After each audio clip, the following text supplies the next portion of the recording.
Denise here. How many of us think about walking, sitting, running, or just doing your squats or deadlifts when you want to exercise? We move, but we don't think about it. But how many of us actually think about it? I'm not really sure, right? But in today's video, I want to help you understand how we move and why it's essential to understand this when it comes to your exercise and planning your workout, especially now a lot of us are doing our workouts at home.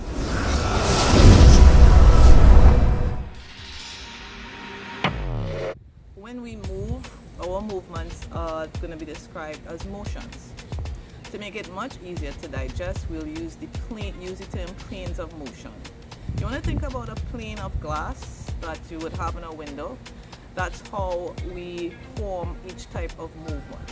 So hold that thought, and I'm going to explain a little bit more on that. Just stick a pin right there. Think about how we stand. And when we stand and we're not moving, that's called our anatomical position. And it's when we look at the body in that standing, static position. The feet are going to be shoulder width apart. The arms are going to be to the side of the body with the palms facing out. Your head is going to be in a nice neutral position, no tilted to the side. That's going to be your reference point or the anatomical position. So now that we understand this anatomical position, we're going to use the planes to dissect and create categories for our movement. The first one we're going to talk about is the sagittal plane of motion. Now the sagittal plane dissects the body into right and left halves. So if you walk or you run, you lunge, tiptoe, squat, all these movements are going to be done in the sagittal plane of motion.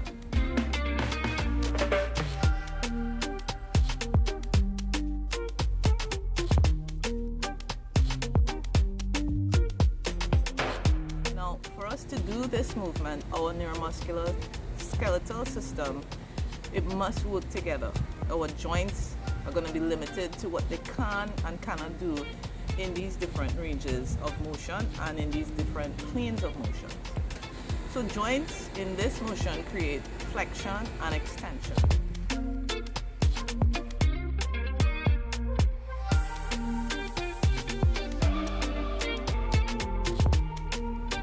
Take walking for instance, like when we walk, our arms go forward and back and our legs are in hip flexion and extension, and the shoulder is also in flexion and extension.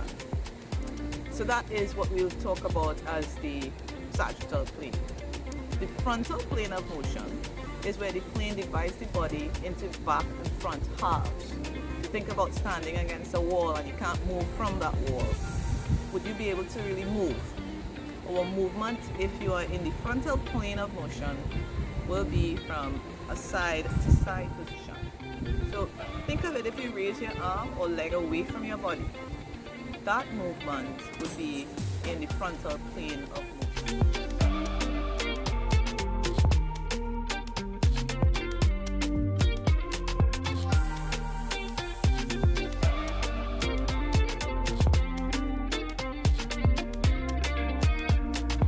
Joint action here is going to be abduction, or I like to say abduction, and adduction or adduction. When the limb moves away from the body, it's actually abducting or abducting, and when it's coming back to the start position, it's going to be adducting or adducting.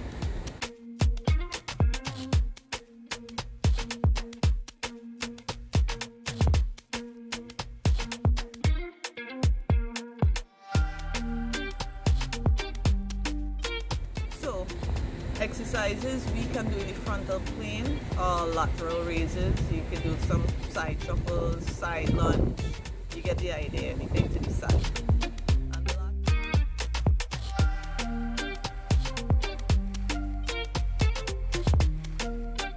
And the last one we're going to talk about is the transverse plane of motion.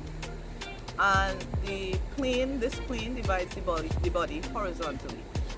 The halves are from the top and bottom, so inferior, superior segments, if you want to look at it like that. With this division, the body can perform rotation efficiently, which is you don't really do much of that.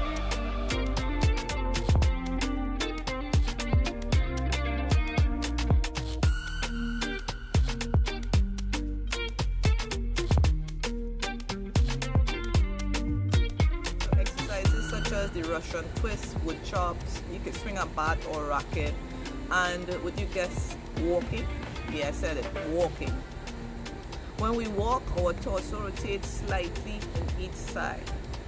Unfortunately, our ability to move as we should when we walk decreases more and more due to our world of increased digitization and keeps us in a sedentary, seated position for a lot of time in the day.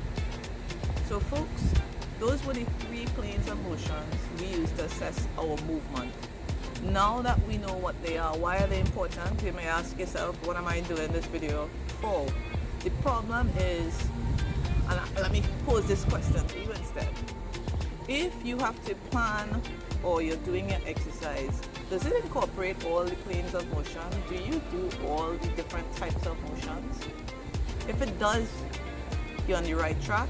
But if it doesn't, then you may be adding fuel that contributes to your muscle imbalances, your joint immobility, and decreasing your ability to move as a human.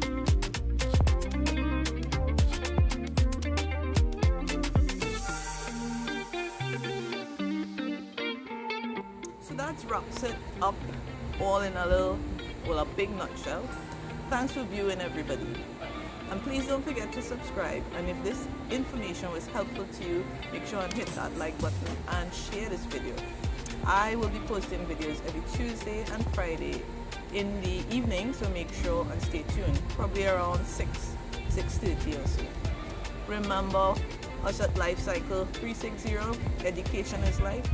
Let's all become more. So take care and see you on Tuesday. Alright guys, bye.